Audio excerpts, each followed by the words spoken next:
Baruch Mo Abun. Peace be with you. And with your spirit.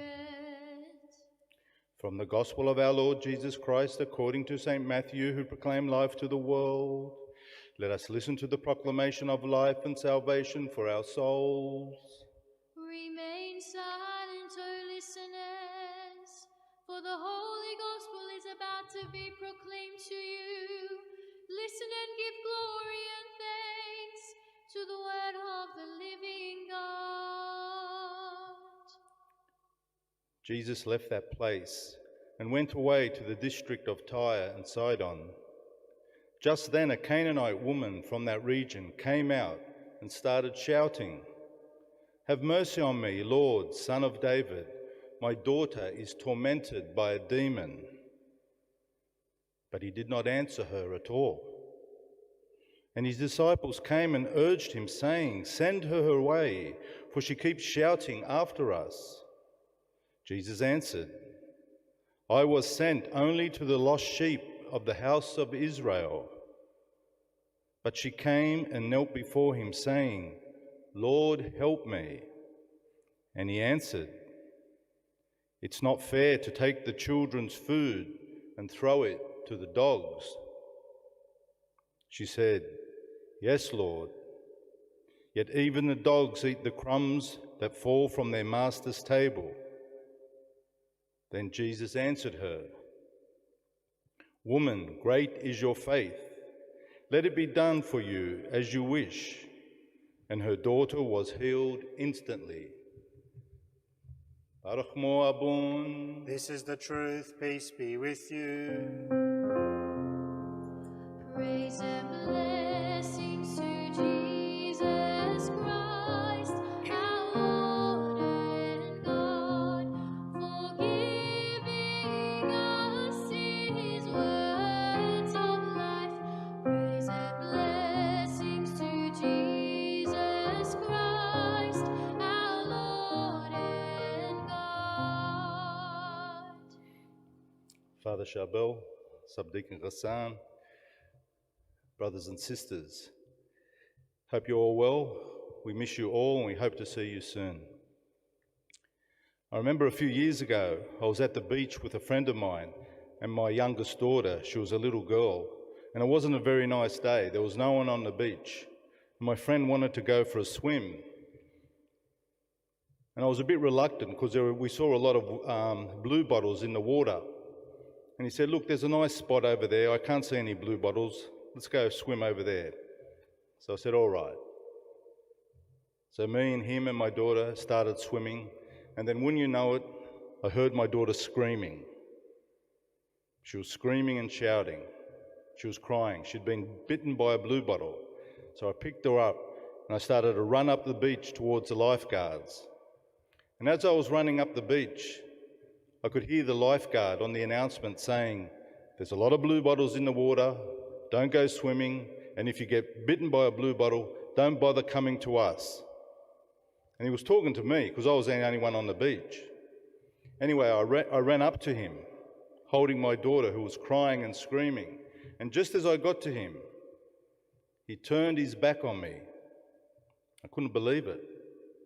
So I kept running to the lifeguard behind him, and he said, "Look, take her to the shower, put some cold water on her and she'll be all right." And I did that and she was fine. But I couldn't believe the fact that this lifeguard just turned his back on me while I was carrying my daughter who was screaming and crying. So why am I telling you this story? Because I was reminded of it when I was thinking about the story of the Canaanite woman. This poor Canaanite woman who came to Jesus crying for help, that he might heal her possessed daughter, and Jesus just ignored her. He seemed pretty mean to her. In fact, he even implies that she's a dog.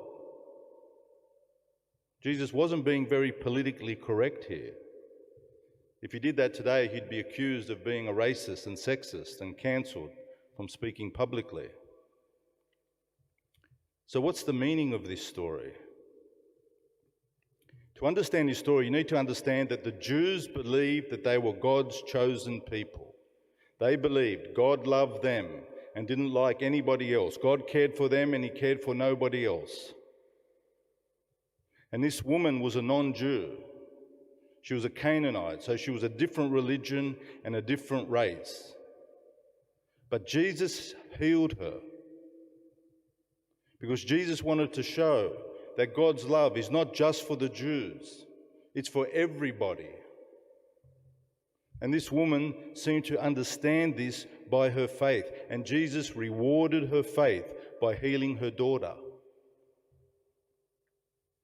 And there's a similar theme in tonight's feast of the Transfiguration. What happened at the Transfiguration? Jesus took 3 of his disciples, Peter, James and John, up Mount Tabor. And there he was transfigured.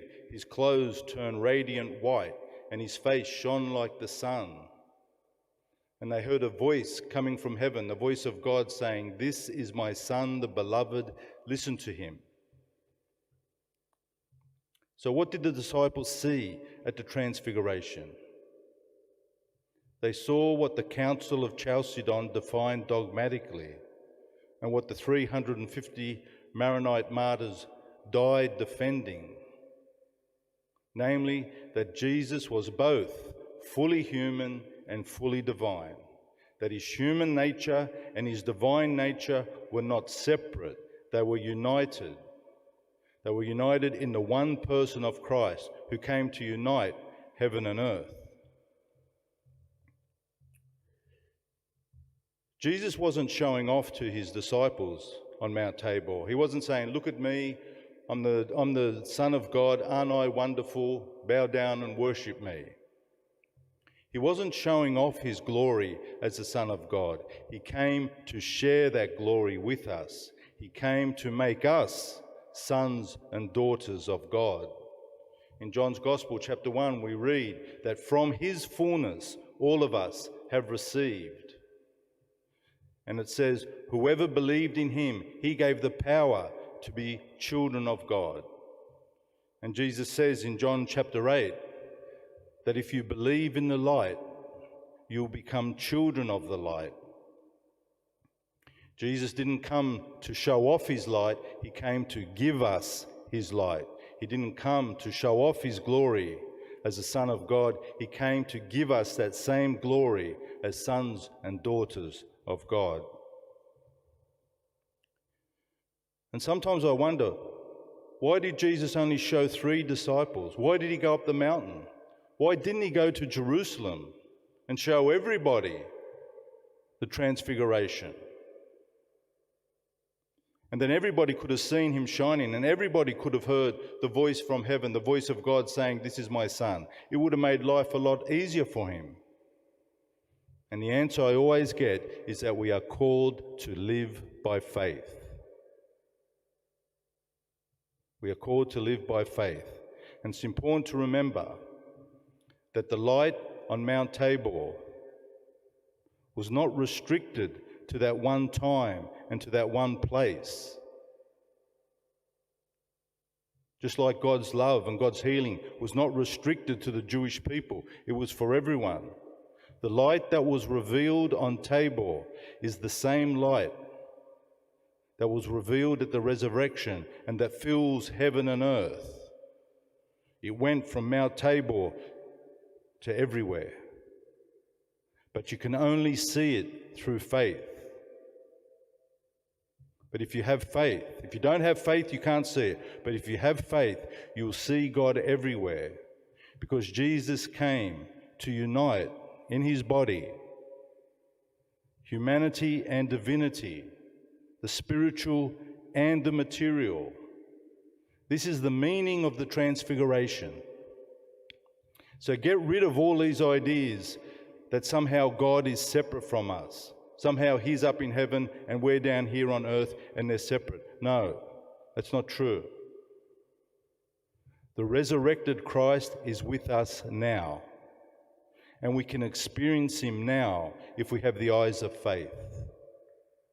We can see him in the faces of children. We can hear him in the singing of the birds in the morning. We can smell him in the scent of flowers. We can taste him in the food cooked by our mothers. We can feel him swell in our heart while we're praying. And we can eat him in the Eucharist, that blazing star, burning with the light of 1 billion suns. And we eat that light, we consume that fire.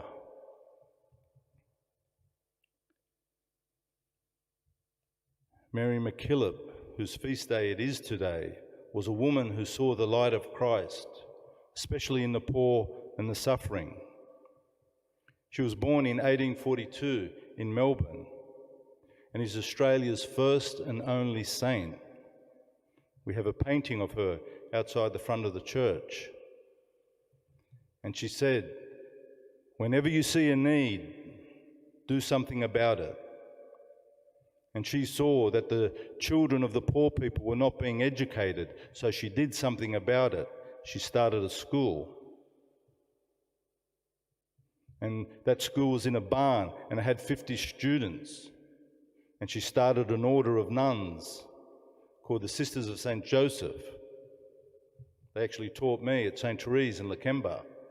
She changed her name to Mary of the Cross, and her and her sisters went around Australia riding on horseback, founding schools, opening orphanages, looking after young girls in danger, visiting prisoners, and caring for the poor and the sick.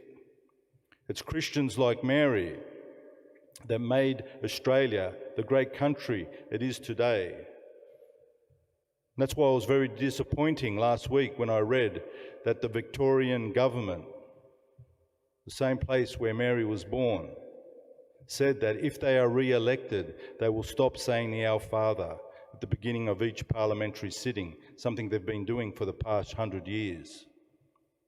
It seems that more and more people are trying to shove Jesus to the side, to ignore him, to forget about him, and to hope that he goes away. But no government, no matter how powerful, no politician, no matter how wealthy or influential, no movie star, no matter how popular, no lecturer, no matter how smart, can take away the truth that Jesus is the Lord, and that his name every knee will bow and every tongue will confess that he is Lord to the glory of God the Father. Let me finish with a quote from my favourite author, Thomas Merton, who was an American monk, hermit and writer. And one day he was standing on this busy street corner and he had a vision. And in this vision he writes that as he was looking at everybody, he realised that everybody in their deepest centre had a diamond that he says was filled with the secret light of heaven. And he said everybody was shining like the sun. And he writes, if we could all see people like that, if parents could see their children like that, there'd be no more wars, there'd be no more cruelty, there'd be no more hatred, there'd be no more greed. But he says, how can you tell people that they're shining like the sun? And then he ends with these beautiful and mysterious words. I have no program for this seeing. In other words, he doesn't know how he can make people see this. But he says, the gate of heaven is everywhere. The gate of heaven is everywhere. Brothers and sisters, the Gospels reveal to us that the gate of heaven is within us because Christ has made us children of light. The Gospels reveal to us that the gate of heaven is in the world because the world is filled with the light of the Transfiguration and the resurrection. So let us pray to St. Mary MacKillop. Let us ask for her intercession that we may have the faith to see God everywhere and in all things. I know we are living in dark times at the moment with this pandemic, but never forget that Christ is the light, and the light shines in the darkness, and the darkness cannot overcome it.